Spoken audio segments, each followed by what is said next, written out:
Sometimes following my goals feels like taking a trip with a bunch of rowdy children in the car. And what do I mean by that?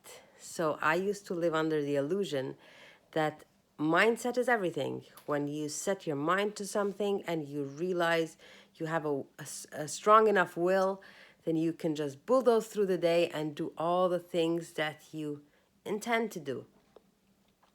Boy, was I wrong, because if you have personally experienced any trauma and have PTSD that creates these obstacles in your mind, that you like hoops that you have to jump over whenever you want to create something better in your life, and your brain is like, wait, we have to stay safe, because there's such an ingrained fear that there's danger outside, and you have to be very hyper vigilant in life.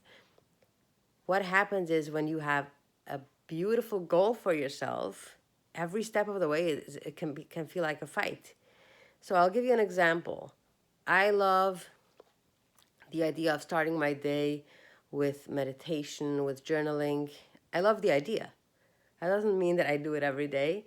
That doesn't even mean that I do it once a week, because, as I said before, it's like sitting in a car with a bunch of rowdy children and you're trying to take a trip. Yes, you are the driver of your life. You can have agency, but you still have to consider all those parts in you that are fighting for different things. So sometimes in the middle of a trip, you will have to stop and let a child go out and take a pee, or maybe even run around just to release a little bit of energy.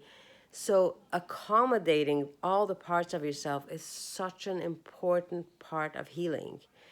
I started my journey of healing with realizing how important self-love and self-care is. But self-care can sometimes be used as a weapon as well, because it is self-care to journal, it is self-care to meditate, at least for me. Not everybody feels good from meditating, but for me it does, at least now, after years that I resisted, and it was really feeling like an awful thing for me. At this stage of my life, it does feel like self-love, but can still be weaponized. If I blame myself for not being able to do meditation, or if I try to force myself to do it, when some parts of me are really, they need attention, and they need me to really examine what's going on and listen to those parts. You know what I mean? So it's really important, if you in your life were living under the illusion that because you are the driver in your life, that means that if you are not getting somewhere, that means you're a bad driver. No, you're not a bad driver.